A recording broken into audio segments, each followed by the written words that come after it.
থাকি, বাকিগুলো আপনারা দেখতে পারেন যে এক একটা স্পেস ওই কাজের জন্য যতটুকু হইলে ক্যাপাবল, মানে ডেভেলপাররা মনে করছে বা অনেক সিনিয়র যারা আর্টিস্ট আছে তারা রেকমেন্ডেড করছে যে এইভাবে কাজ করলে সুবিধা হয়, ওই অনুযায়ী কিছু প্রিসেট বানায় দেওয়া। এই তো আমরা লেআউটে আবার ফিরে আসলাম। এটা গেল হইতেছে ওয়ার্ক স্পেসের বিভিন্ন প্রকার প্রিসেট। তো এই প্রিসেটের পর নিচেই এই যে কি বলে এত বড় একটা স্ক্রিন, একদম এই মেনু বারের নিচেই আপনার একটু গ্রে কালার ব্লক আউট করা আছে একদম এই যে এই পর্যন্ত। তো এই যে একটা দাগ এবং এই যে একটা দাগ এবং এই বর্ডার পর্যন্ত যে আমরা স্পেসটা দেখতেছি, এই পুরো স্পেসটাই হইতেছে আমাদের ভিউ পোর্ট বলে, এটাকে নাম বলে ভিউ পোর্ট। আপনারা কি বলে ওই খাতাতে যেহেতু নতুন শিখতেছেন নোট ডাউন করে রাখতে পারেন, অথবা এইভাবে আমি যেমনটা আমার ক্ষেত্রে বলি, যখন প্রথম আমি শিখি তখন আহ, যেভাবে আমি বুঝতে পারি ওইভাবে একটা বক্স করে দেন দাগ দিয়ে ওইভাবে আমি লিখে রাখছি। তো এটার নাম হইতেছে ভিউপোর্ট বা 3D এডিটরও বলতে পারেন। এমনিতে ব্লেন্ডারের ভাষায় এই সবগুলাকে এডিটর বলে, এটা একটা এডিটর, এটা একটা এডিটর, এটা একটা এডিটর, এটা একটা এডিটর। তবে এটার স্পেসিফিক নাম হইতেছে 3D ভিউপোর্ট, মানে যেটাতে আমরা 3D সংক্রান্ত কাজ করব বা দেখতে পারবো এই। আর এই ভিউপোর্টের উপরে কিছু ছোট ছোট যে এরকম আছে, এই যে এখানে মোড লেখা আছে, অবজেক্ট মোড, এখানে ভিউ বা এরকম কিছু অপশন দেওয়া আছে। এগুলো হইতেছে এই যে আমি এইখানে আসি আগে। তো এই যে ভিউ, সিলেক্ট, অ্যাড, অবজেক্ট, এই যে যে দেখা যাইতেছে এই কয়টা হচ্ছে ভিউপোর্টের মেনু বার। দেখেন এইখানে এটাও এডিটর আমি বলছিলাম, এইখানে কিন্তু এই ভিউ, সিলেক্ট, অ্যাড, অবজেক্ট এই জিনিসগুলা নাই। তবে এইটা হইতেছে এই ভিউপোর্টের জন্য মেনু বার। আবার এইখানে এই পাশে আমি আসতেছি একবারে বড় সেকশন গুলাই পরিচয় করে দিয়েছি, দেন আমি ছোট ছোট গুলাতে যাইতেছি। তো এটা হইতেছে 3D ভিউপোর্ট। ডান পাশে এই যে ছোট আমার মাউসটা দেখতেছেন, এই যে এই অংশটুকু, এই যে এই অংশটুকু এটাকে বড় ছোট করা যায়, এই যে আমরা ক্লিক করলে এভাবে ডানে বামে নিতে পারবো আমরা, এটা সমস্যা নাই। এই যে কি বলে বর্ডার লাইন, এখানে গেলে আমাদের মাউসের কার্সরটা এই যে এরকম হয়ে যাইতেছে, তো আপনি এভাবে টান দিলে এটাকে বড় ছোট করা যায়। তো এই অংশটা হইতেছে আমাদের আউটলাইনার, ডিফল্টের সাথে আমি পরিচয় করাইতেছি। তো এটা হইতেছে আউটলাইনার, এটা হইতেছে 3D ভিউপোর্ট। আর এই যে নিচে যে বিভিন্ন প্রকার প্যারামিটার দেওয়া, এই যে মিটার টিটার ইত্যাদি, এটা হইতেছে বলা হয় প্রপার্টিস এডিটর বা প্রপার্টিস প্যানেল যেটাই বলেন। এখানে আরো অপশন আছে, আপনি এই যে বিভিন্ন অপশন এগুলা এইখানে আমাদের 3D ভিউপোর্টে কি সিলেকশন থাকে তার উপর বেসিস করে চেঞ্জ হয়। তো যাই হোক, তো এইখানে যে বিভিন্ন অপশন আছে এই কাজের প্রেক্ষিতে আমাদের এই অপশনগুলো চেঞ্জ করা লাগে। তো এইখানে যে এই পুরোটা যেটাই হোক, এখানে আপনি যেইখানেই থাকেন ওই অনুযায়ী নাম চেঞ্জ হইলেও এই সম্পূর্ণটার নাম হইতেছে প্রপার্টিজ প্যানেল বা এডিটর। এবং নিচে আমরা নিচে আসি, এই যে নিচে যেটা দেখতে পারতেছি এটাকে বলা হইতেছে টাইমলাইনার। এই যে অডিও প্লেয়ারের মতো যে প্লে পজ আইকন আছে এবং নিচে কিছু নাম্বার দেওয়া, নাম্বারকে বলা হইতেছে ফ্রেমিং। ফ্রেমিং এর সাথে আমরা আস্তে আস্তে অ্যানিমেশনে যখন যাব তখন পরিচয় হব, তো আমরা এডিটরের সাথে পরিচয় হয়ে থাকি, এটাকে বলা হইতেছে টাইমলাইনার। আশা করি এইটুকুতে আপনাদের কোনো ঝামেলা বা সমস্যা নাই বা পরিচিতিতে, তাই না? জি ভাই, সমস্যা নেই। ওকে। তো যদি না বুঝতে থাকেন বলবেন যে ভাই এটা কি নাম বললেন, আমি আবার বলবো, রিপিট করবো, সমস্যা নেই। এক্ষেত্রে প্রবলেম হবে না, আপনি প্রশ্ন করবেন না বুঝলে বা যদি কোনো কিছু মিস হয়ে যায়। আর অলরেডি রেকর্ড থাকতেছে, রেকর্ড দেখলে আশা করি সবকিছু ক্লিয়ার হয়ে যাবে। তো যেটা বলতেছিলাম, এটা গেল আমাদের ভিউপোর্ট, এটা হইতেছে আউটলাইনার, এটা হচ্ছে প্রপার্টিজ, আর এইটা হইতেছে আমাদের টাইমলাইন বা টাইমলাইনার যেটাই বলেন। এখন এই আহ, যে কোনো প্রপার্টিসের এই যে একদম এই কর্নারে, এই যে এইখানে, এটার এইখানে, এটার এইখানে এবং এটার এখানে একদম বাম পাশে উপরে কর্নারে আমাদের টাইপের এডিটর একটা অপশন আছে, এখানে ক্লিক করলে এরকম একটা মেনু ওপেন হয়। এখানেও ক্লিক করেন, সেম মেনু ওপেন হবে। এখানে ক্লিক করেন, সেম একটা মানে মেনু ওপেন হলো বা অপশন বা পপ আপ, এটাকে মেনু বার বলা যায় অনেক ক্ষেত্রে, যেই নামে বলেন। বা আপনি টুকায় রাখতে পারেন যে একটা পপ আপ উইন্ডো ওপেন হয় ছোট একটা। তো এটা সব ক্ষেত্রে সেম পাবেন, কিন্তু আপনার হইতেছে এইখানে দেখেন এটা 3D ভিউপোর্ট লেখা আছে, অর্থাৎ এখন আমাদের অ্যাক্টিভ মোডটা হইতেছে 3D ভিউপোর্ট। পাশের এই যে এটাতে যদি ক্লিক করি, এটা হচ্ছে আউটলাইনার, আমি কিন্তু অলরেডি নাম বলে দিছি। তো এখানে লেখা আছে আউটলাইনার। এখন আপনি যদি এই আউটলাইনার থেকে যদি 3D ভিউপোর্টে ক্লিক করেন, দেখেন এই যে এইখানে যেটা এটা ছোট করে এখানে ওপেন হয়েছে, এটাকে বড় করা যাবে, সমস্যা নাই। তো আপনি চাইলে যে কোনো এডিটরকে আপনার কাজের সাপেক্ষে আপনি ওইখান থেকে চেঞ্জ করতে পারবেন। যে কোনো এডিটর আপনাদের যাওয়া যায়। তো এখানে 3D ভিউপোর্ট, আবার এই যে আমি আউটলাইনে চলে আসি, আউটলাইনার যদি আমি প্রপার্টিসে চলে যাই, দেখেন এইখানে এই যে কি বলে ডিফল্ট অবস্থায় এখানে হইতেছে আপনার এগুলো ওপেন হয়।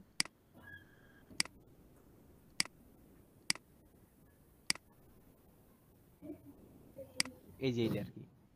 হুম। তো ডিফল্ট অবস্থায় দেখেন এইটা আর এটা সেম। আপনি যদি এটাকে আউটলাইনার বানাইতে পারেন। এটা টাইমলাইন হয়ে আছে, আমি একটু এটাকে বড় করি। এটাকে আপনি ইউভিতে নিয়ে যান, আপনার যেটা ইচ্ছা। এখানে যতগুলো আছে আপনি সবগুলাতে সিকোয়েন্স আকারে আপনি চেঞ্জ করতে পারবেন। আমি যদি এটা বানাই, দেখেন সবগুলা এই যে এটা আর এটা এক। অথবা আপনি চাইলে এটাকে আউটলাইনার বানাইতে পারেন, অথবা এটাকেও আপনি 3D ভিউপোর্ট বানাইতে পারেন। তো ডিফল্ট অবস্থায় এটা আসলে যে এরকম অবস্থায় আসে, এটাকে যে ঘোরানো যায়, এটা কিভাবে আমি কি ঘুরাইতেছি আমি এটা পরে দেখাইতেছি। তো আপনি এভরি সিঙ্গেল যে এডিটর গুলো আছে, আপনি চাইলে মন মতো আপনি এডিটর টাইপ সিলেক্ট করতে পারেন। কোত্থেকে? বাম পাশে ওপরে এই যে একটা আইকন, এই আইকন, এই যে এটা 3D ভিউপোর্টের আইকন হইতেছে এরকম। প্রতিটা সেকশনের এক একটা আইকন আছে, ওই আইকন অনুযায়ী এটা চেঞ্জ হয়। এটা ছিল টাইমলাইনার, এই কারণে যে ঘড়ির মতো দেওয়া আছে। তো এগুলোর সাথে আস্তে আস্তে পরিচয় হবেন, বা একটু নাড়াচাড়া করলে এটার সাথে ফ্রেন্ডলি হয়ে যাবেন, ইউজার ফ্রেন্ডলি। তো আমি ডিফল্টটাতে আবার ফিরে যাই, যেমনটা থাকে। আপনি চাইলে একটু নাড়াচাড়া করে এটার সাথে ভয়টা কাটুক আর কি, এই কারণে দেখানো। তো এইটা হলো আমাদের ভিউপোর্ট এডিটরের এক একটা অপশন, এবং এখানে সেকশন করা আছে জেনারেলের জন্য। এইটা জেনারেল মানে 3D কাজের, মানে আপনি যে এডিটর টাইপ, মানে যেখানে আপনি চেঞ্জিং করবেন, এডিট করবেন, কাস্টম করবেন, এইটার জন্য হইতেছে জেনারেল। অ্যানিমেশন কাজের জন্য এইগুলা ইউজ হয়। স্কাল্পিং এর জন্য এটা ইউজ হয়। পাইথন কনসোল আর এডিটর এটা হচ্ছে স্ক্রিপ্টিং, সরি ভুল বলছি আমি, স্ক্রিপ্টিং মানে যারা কোডিং করে, ব্লেন্ডারে কোডিং করতে পারবেন, মানে ব্লেন্ডারের কোডিং আর কি, বিভিন্ন অ্যাড অন বানানো, বিভিন্ন প্রকার অপশন বানানো, এই টাইপের। এটা ডেভেলপারদের কাজ। চাইলে আপনিও ডেভেলপার হইতে পারেন, ইটস ওকে, সমস্যা নাই। তো একজন ডেভেলপারও, মানে যারা ব্লেন্ডার ডেভেলপার, এরা ছোটখাটো, ছোটখাটো না, মানে এরা আর্টিস্টিক কাজ করে না, কিন্তু এরাও একজন আর্টিস্ট। মানে আর্টিস্ট বেসিস আপনার হইতেছে ডেভেলপার। যেমন উদাহরণ হিসেবে যদি বলি, আপনার এই যারা মেডিকেল ইঞ্জিনিয়ার হয়, হ্যাঁ, এরাও কিন্তু ডাক্তার, মানে এরা কিন্তু ডাক্তারি ফরম্যাটের অনেক কিছুই জানে, যে কিভাবে চিকিৎসা করতে হয়, কিন্তু এরা চিকিৎসা করে না।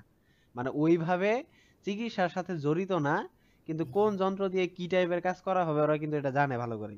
এবং ওই অনুযায়ী সেরা তারা হইতেছে আপনার ওই মেকানিক্যাল সেক্টরটাকে ফোকাস করে কাজ, মানে আগাই গেছে। এই কারণে ওরা চিকিৎসার থেকে একটু কম জানে, যদিও যেহেতু কাজ করা হইতেছে না, কিন্তু যন্ত্রাংশগুলা কিভাবে কাজ করে এবং কোন অংশতে কিভাবে কাজ করা উচিত, তো সেই বিষয়গুলো ওরা জানে, এবং ওই অনুযায়ী ওরা যন্ত্রগুলাকে ডেভেলপ করে।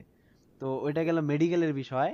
তো ডাক্তারি মোটামুটি জানা থাকলেও তারা কিন্তু যেহেতু মেকানিজম জিনিসটা ফোকাস হয়ে আগায় গেছে, তো এই কারণে ওরা হচ্ছে মেডিকেল ইঞ্জিনিয়ার। এইখানে আমরা যেহেতু 3D তে কাজ করতেছি, তো 3D তে যারা ডেভেলপিং এ কাজ করে, ওরাও প্রোগ্রামিং করে মূলত, কিন্তু ওরাও আর্টিস্টিক, মানে একজন আর্টিস্ট কিভাবে কাজ করে, কিভাবে প্রোগ্রাম গুলাকে ডেভেলপ করা উচিত, ওই অনুযায়ী কাজের জন্য এই কনসোল প্যানেলটা দেওয়া আছে। এবং উন্মুক্ত দেওয়া আছে, অন্যান্য সফটওয়্যার গুলোর সোর্স কোড ওপেন, মানে ক্লোজ করা থাকে। যে কারণে আপনি এই যে অটোডেস্কের মায়া বলেন বা অন্যান্য সফটওয়্যার বলেন, এগুলাতে আপনি যে কোড করতে পারবেন না। এগুলাতে জাস্ট যে কাজের জন্য বানানো হয়েছে ওই কাজটাই করতে পারবেন। কিন্তু ব্লেন্ডার যেহেতু ওই যে আগেই বলছি ওপেন সোর্স 3D সফটওয়্যার একটা, ওপেন সোর্স 3D হলেও এখানে যেহেতু ডেভেলপ করার একটা অপশন রাখছে এরা, তো আপনি নিজেও চাইলে এদের ডেভেলপিং ফান্ডে বা এদের ডেভেলপার টিমের সাথে আপনি অবদান রাখতে পারেন, নিজে নিজে কাজ করে, বা ওদের সাথে, যাই হোক, এরকম অনেকে আছে যে বিভিন্ন প্রকার কাজ করে, মানে প্রোগ্রামিং এ। তো এটা গেল স্ক্রিপ্টিং এর জন্য। আর ডাটা, মানে আমাদের যে 3D কাজগুলো করবে, এটা যে ডাটা হ্যান্ডেলিং করা, সাজানো গোছানো, এই টাইপের কাজের জন্য এই সেকশনটা হইতেছে ডাটা সেকশন। তো এটা আমি বললাম হইতেছে এই পপ আপটার এক একটা সেকশনের পরিচিতি স্বরূপ। তবে এত প্যারা নেওয়ার কিছু নাই। সিম্পল ভাবে যদি আমি বলি, এটা হইতেছে আমাদের মানে ডিফল্টটাকে আপনি যদি উল্টাপাল্টা কিছু না করেন, ডিফল্টটাই হইতেছে যে প্রথম বড় যে উইন্ডো আসে সেটা হইতেছে আমাদের ভিউপোর্ট। নামটা এই যে এখানে ক্লিক করলে দেখতে পারবেন 3D এই যে ভিউপোর্ট। দেন এটা হইতেছে আমাদের আউটলাইনার। এখানে ক্লিক করে যে দেখতে পারবেন সিলেক্ট করা আছে যে আউটলাইনার, নামটা লিখে দেখতে পারেন। এটা হইতেছে প্রপার্টিস, এবং এটা হইতেছে টাইমলাইনার। এখানে একটা ব্যাপার আছে যে আমাদের এখানে ক্লিক করে আপনি যদি মাউস অন্যটাতে নিয়ে যান, ওটা চলে যায়। আপনি ক্লিক করার পর এই যে কালো যে সেকশনটা আছে, এই সেকশনের ভেতরে মাউস রাখলে আপনার এটা চেঞ্জ হবে না। আর নীল কালার করে হাইলাইট করা থাকে ডিফল্ট অবস্থায়, মানে ব্লুইশ টাইপের। এখানে আপনি নামটা নিয়ে পিক করে নিতে পারেন। জাস্ট মানে কি বলে ওই স্পেলিংটা ঠিক রাখার জন্য গেল। তো 3D ভিউপোর্ট আর আউটলাইনার প্রপার্টিজ এবং এই টাইমলাইনার, এটা গেল হইতেছে আপনার এডিটর প্যানেল। এখন আমরা যদি 3D ভিউপোর্টে আসি, এই 3D ভিউপোর্টের উপরের দিকে যে আমি বললাম যে এই যে ভিউ, সিলেক্ট, অ্যাড অবজেক্ট, এটা হচ্ছে 3D ভিউপোর্টের মেনু বার। এবং এর পাশে যেটা আছে এটা হচ্ছে আমাদের কি বলে মোড, মানে এখন বর্তমানে যে মোডে আছে সেটা হচ্ছে অবজেক্ট মোড। আর এই মোডটা চেঞ্জ হয় আপনার এই ভিউপোর্টে কোন অবজেক্টটা সিলেক্ট আছে। হুম। তো এইখানে আমাদের কিউব আছে, আমি যদি কিউবটাকে সিলেক্ট করি এরকম একটা হাইলাইট হয় ইয়েলো কালারের বা অরেঞ্জ কালার যেটাই বলেন। তো এই যে হাইলাইট হইলো আমাদের, এই দেখেন আউটলাইনারেও এই যে কিউবটা সিলেক্ট হয়েছে, মানে আপনার দেখেন সিঙ্ক হইতেছে। এবং একই সাথে এইখানে আমাদের এই প্রপার্টিসের এই যে এইটা হইতেছে আমাদের অবজেক্ট প্রপার্টিস যেটাকে বলে। তো এই অবজেক্ট প্রপার্টিস ছাড়া ওই যে নিচের দিকে দেখেন এই যে সবগুলাই, মানে সবগুলাকে একটু এক নজরে দেখে রাখেন, পরে আমি পরিচয় করে দিব এগুলোর সাথে, আস্তে আস্তে আমরা পরিচয় হবো। এটা নিয়ে এখন মাথা ঘামায়েন না, জাস্ট আমি বলতেছি মানে সিঙ্কটা বোঝানোর জন্য। তো এইখানে দেখেন এই যে রেঞ্জ থেকে শুরু করে আমাদের এই যে এরকম একটা অপশন পর্যন্ত দেখেন, কিছু অপশন এদিকে খেয়াল রাখেন। আমি এখানে কিউবটা সিলেকশন আছে, আমি যদি ক্যামেরা সিলেক্ট করি দেখেন আমাদের এখানে কিছু অপশন চলে গেল এবং অন্য কিছু অপশন আসলো। এবং একই সাথে এখানে লাইট আছে, লাইটটাকে যদি সিলেক্ট করি দেখেন এই যে এখানে লাইট আইকন হয়ে গেছে, এই যে এখানে এখানে লাইট, এখানে ক্লিক করলে এখানে হয় ক্যামেরা। এবং একই সাথে আউটলাইনারও আমাদের লাফাইতেছে, মানে সিলেকশনটা চেঞ্জ হইতেছে। আবার একই সাথে যদি আমরা ড্র্যাগ করে সবগুলাকে সিলেক্ট করি, সবগুলাই সিলেক্ট হয়েছে, কিন্তু আউটলাইনার তেমন একটা পরিবর্তন হয় নাই। মেজর সিলেক্ট যেটা মানে অ্যাক্টিভ অবজেক্ট যেটা, ওইটা অনুযায়ী আমাদের প্রপার্টিসটা আছে আর কি। তো মূলত আমি এটা কেন বললাম, এটা বলার কারণ হইতেছে আপনি ভিউপোর্টে যেটাকে সিলেক্ট রাখবেন ওইটার উপরে ডিপেন্ড করে আপনার এই আউটলাইনারের সিলেকশনটা চেঞ্জ হবে। একই সাথে আপনার এই প্রপার্টিস প্যানেলের অপশনগুলোও আপনার কম বেশি হবে বা চেঞ্জ হবে। এই এখন আমাদের ক্যামেরা আছে, এখানে কিউব আছে একটা ডিফল্ট অবস্থায়, এখানে একটা লাইট আছে, এটা ব্লেন্ডারের ডিফল্ট অবস্থায় দিয়ে দেয়।